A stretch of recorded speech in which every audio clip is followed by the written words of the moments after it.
Well, we're ready for the news, and you can hear from the other side of the studio, Mapeso Sabide with the latest. Mapeso, how are you? Good morning. I'm fine, Roland. How are you? I'm fine. I hope that you had a good sleep. Yes, I did. Thank you. All right. Bring us up to speed with the latest news headlines. Now, to our first story, some members of parliament are pushing for a total dissolution of the leadership of the Ghana Football Association. According to these MPs, a thorough cleanup, regardless of the consequences, will help sanitize the sector.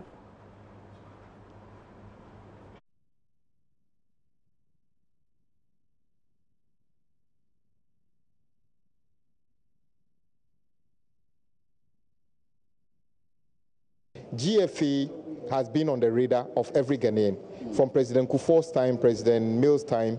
I think we have let the country down. Everybody have let the country down. We should have just insisted that the things that are being said about Mr. Nyantechi were too much. We should just sack him. The worst that would have happened was FIFA banning us. And indeed, Nigeria did it, and then they banned them. Are they not back? What would we lose?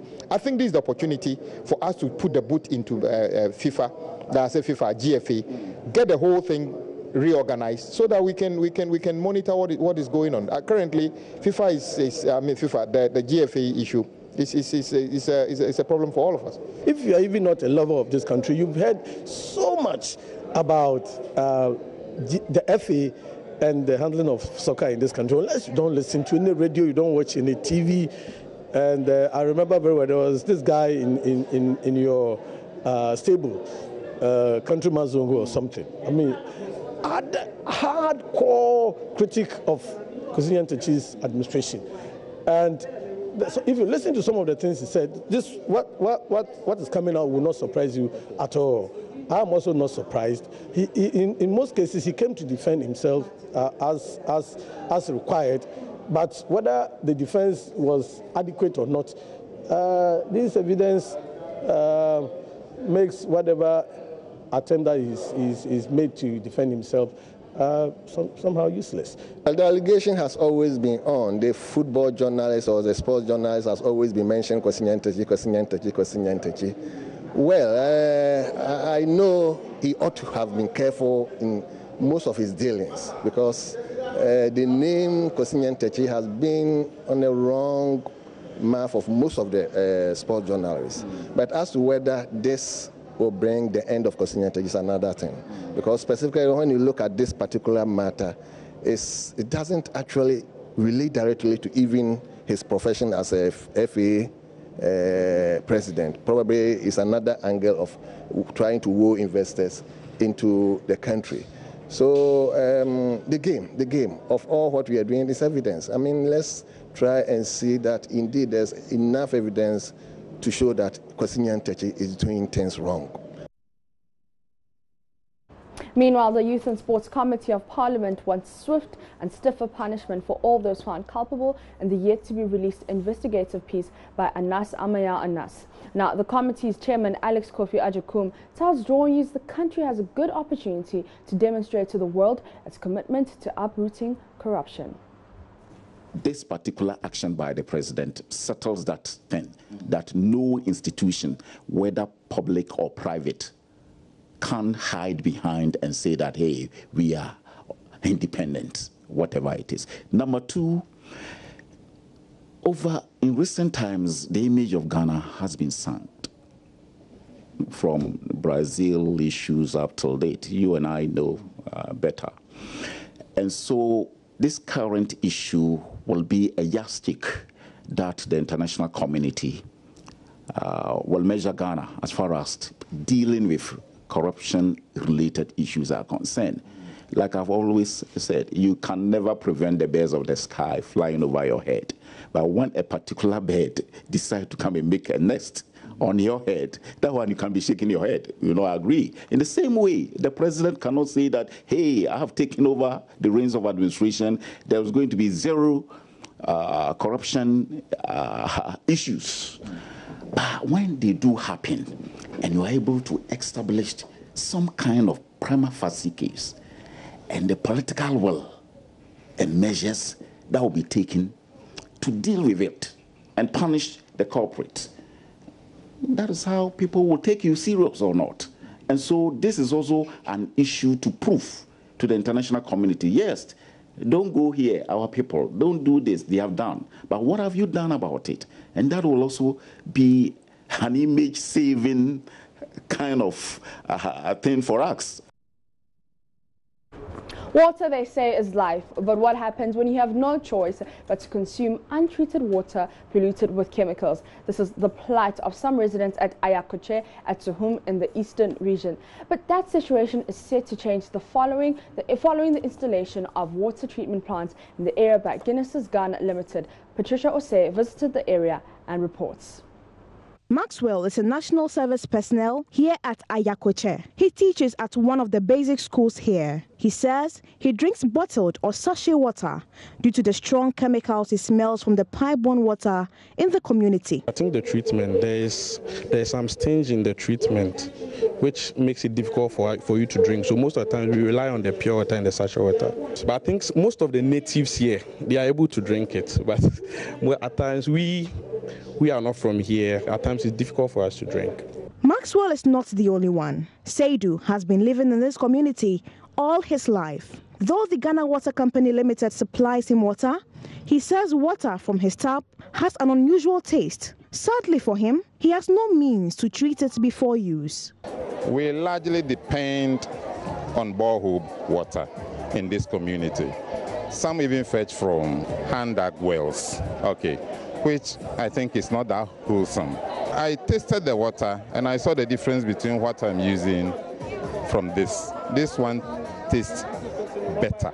With the commissioning of the water treatment plant for Guinness Ghana Brewery Limited, in collaboration with Water Health Ghana, residents of Ayakuche are hopeful their challenges regarding access to potable water will be a thing of the past. The treatment plant has the capacity to produce over 24,000 litres of clean drinking water daily. Corporate Relations Director of Guinness Ghana, Gabriel Opokwasari, reiterated their commitment to invest in more communities. This project that we commissioned today is going to serve 40,000 people. It's not the first of its kind by Guinness Ghana Breweries and our partner Jadara Foundation and Water Health. This is the second this year. We did the first one this year in Nsawam, where we also commissioned a project that reached over 20,000 people. Its impact is enormous. It's not just providing water, but it's going to help prevent diseases. It's going to improve girl-child education. We do know that for sure. People can start businesses out of this project and also improve government revenue as well. So it's a project that we are committed to. It is not a 9-day wonder, but we are in for the long haul. Deputy Sanitations Minister Michael Jato commended Guinness Ghana and partners for the project. He said government is ready to partner the private sector, especially in areas having water and sanitation challenges, in order to achieve the United Nations Sustainable Development Goals. It is an undisputed fact that access to safe water and improved sanitation is key in the socio-economic development of our country and contributes to improve health outcomes. It is in this regard that the ministry will support any initiative that will increase access to water and improve sanitation services to all Ghanaians. It is therefore important that the community contributes in sustaining the water services that has been provided today. Guinness Ghana Brewery, under its Water for Life program, has provided over 70 communities with water treatment plants. Over 600,000 communities have benefited so far from this program. Patricia Osei, reporting for JoyNews, Ayakuche, Suhum. Now, UN Resident Coordinator to Ghana, Christian Evans Clark, has expressed concern about the quality of education being offered under government's free SHS policy and advancing the Sustainable Development Goal 4, which deals with quality education. Now, while commending government's initiative, she observed that quality must not be compromised in government's zeal to offer free education to young people. Madam Evans Clark was speaking to JoyNews on the sidelines of the National Dialogue on the Sustainable Development Goals held in Accra on Wednesday. There's more in this report. The UN resident coordinator on SDGs cautioned that until challenges bedeviling teaching and learning, such as overcrowding in classrooms and lack of teaching and learning materials, among others, were addressed, the quality of tuition under the free SHS program will not be realized. As countries, especially Ghana, succeeds in some things, it raises expectations for the next level. So success in enabling young children to get a basic education meant that there's now expectations to move on, which is why now the government is so emphasizing secondary education. But we see that young children are not always able to move on because the quality of their education has not equipped them to be able to learn at higher levels. So that's where quality of education really is at the fore. And then for young people to move from the world of education to the world of work, their education needs to be relevant. Touching on issues of sanitation under the SDG 6, which focuses on access to clean water and good sanitation, the UN resident coordinator to Ghana urged governments to strengthen its collaboration with civil society to influence radical attitudinal change among citizens to rid cities of filth. Taking care of garbage, managing waste is a business opportunity. That's for one thing. But you also need civil society. Habits need to change, what we do with garbage. And we need to have the kind of cultural change to make sanitation better. You need both the government in setting incentives and doing big things like infrastructure on drainage and so forth. You need the private sector to make this a business opportunity. And then we need individuals to change habits. National Coordinator for Ghana Civil Society Platform on SDGs, Ugonna Ogaikwe, says lack of a quality assurance framework for data providers is impeding the progress of their work. As at today, we still do not have a quality assurance framework that we can use to say that if you are a data provider, these are the things that or the benchmarks that we can use to assess whether or not your data is quality. So that is one of the things we need to ensure that we have a quality data assurance framework. So that anybody who is producing data in Ghana, we can reliably say that this data is standard and it can be used for reporting on the goals. It is really relevant that we should look at how do we ensure that the data we have is quality, it's timely, and it responds to the various SDG indicators. Civil society, we're doing a lot of work, but oftentimes we don't even know what people are doing, the data they produce, where are they storing it, how can we access it easily. For his part, German Ambassador to Ghana, Christoph Retzlaff, commended government for progress made in attaining the 17 SDGs and assured his country's continued support for Ghana. Stakeholders believe Ghana would be among UN member states to attain the 2030 agenda of ending poverty, protection of the planet, and ensuring that people enjoy peace and prosperity under the SDG goals with stronger collaborations between government and civil society organizations. Reporting for JoyNews, Charity Emihil Bartels. To the courts now, and it was all excitement at the Supreme Court on Wednesday, at least for the Dasana family of Bimbala, when the court upheld their claim to the skin and threw out the rival Nakpa Na Dawuni's family case it says lacked merit. Now, the judgment on Wednesday affirmed the National House of Chiefs ruling on the matter in 2014 and legitimizes the Dasana family claim to skin, which has been the source of the 15-year-old conflict that has seen many killed and scores injured. There's more in the following report.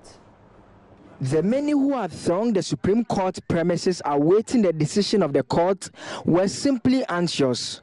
They had been denied access by the many police officers brought to beef up security, leaving them with no choice than to wait for those inside the court to brief them after proceedings.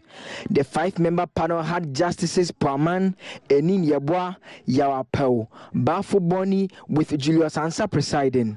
The court's ruling, read by Justice Puaman, declared the Dasana family as the rightful rulers of Bimbala.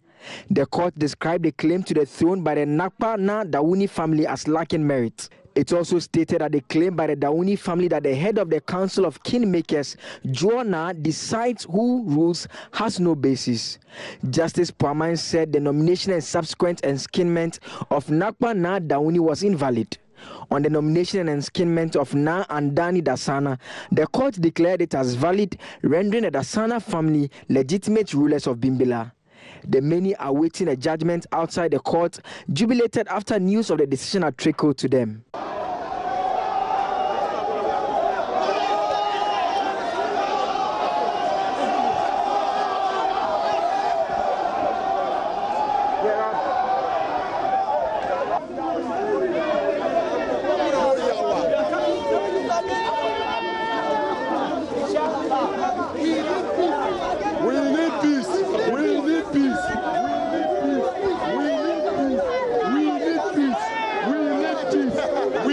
As someone from Bimbilla, an ordinary citizen yourself, what do you make of this decision? Oh, this one is a victory for the entire nation. We are tired for what is happening in Bimbilla. We need peace. So this victory is for the entire Nanumba Traditional Council, not Andani family alone. So we are happy for this verdict.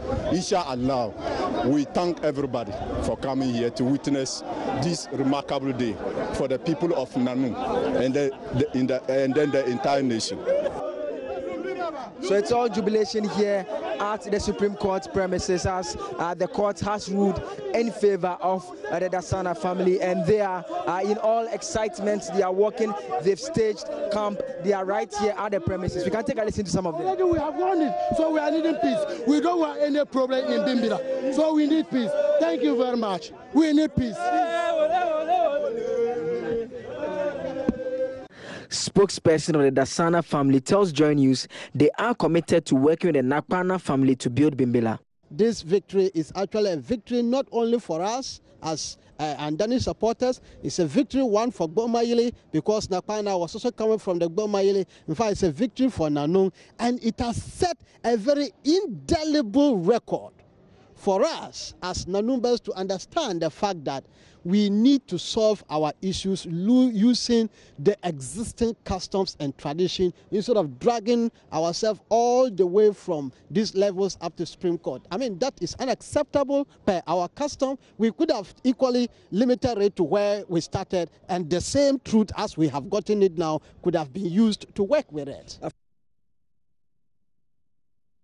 Now to our last story. The Upper West Regional Communications Officer of the National Democratic Congress, Isa Katanjeri, has assured its members seeking to contest the party's primaries in the Wa Central constituency they will be transparent and fair during the vetting process. 62 people filed in the Wa Central constituency to contest for 16 executive positions in the upcoming elections. JoyNews' Upper West correspondent Rafiq Salam reports from there.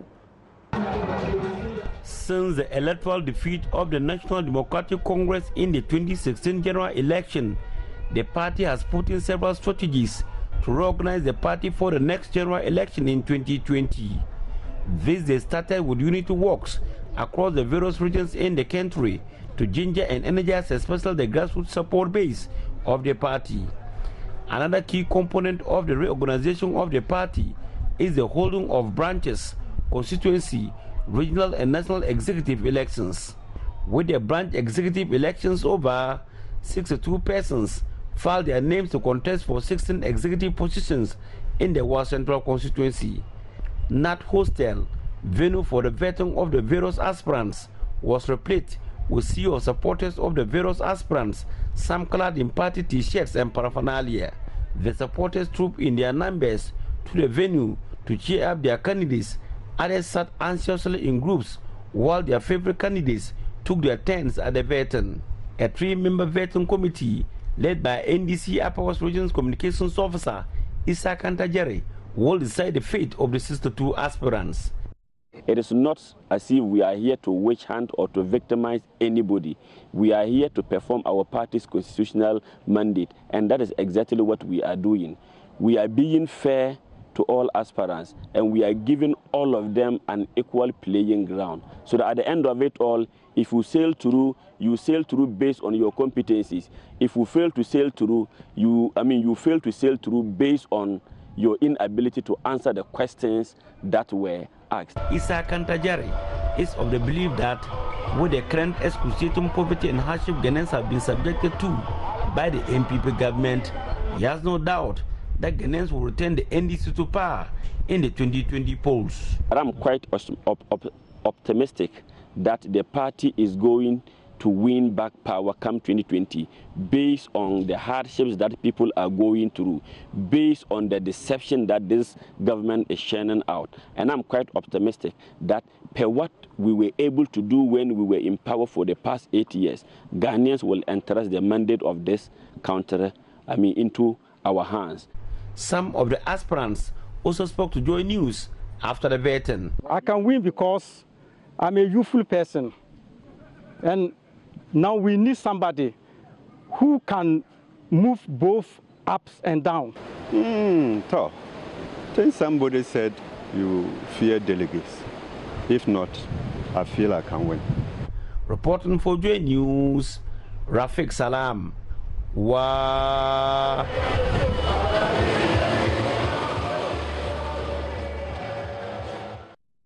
Rafiq Salam's reports. Now, Roland, what do we have in store on the AIM show today? Well, we have many other things, but first and foremost, we have to do that discussion about the Supreme Court declaring the Dasana and Dani family as the rightful rulers of Bimbilla following a protracted chieftaincy dispute that spanned some 15 years.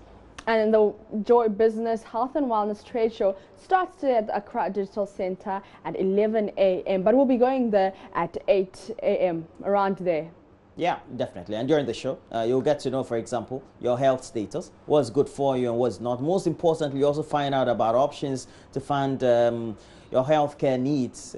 You know, these days we have a lot of private health insurance schemes around. So I get all that will be captured. As always, the Joy Business Health and Wellness Trade Show is brought to you by Joy Business, partnering for health. All right, so then now it's time for newspaper reviews. Yeah, definitely. We'll be joined by Joseph Akable, you know, regularly. Has been doing great work for us. We have to thank him for all the good things he's doing. And as always, Kwesi Nyantechi, you know him personally. No. No. Okay.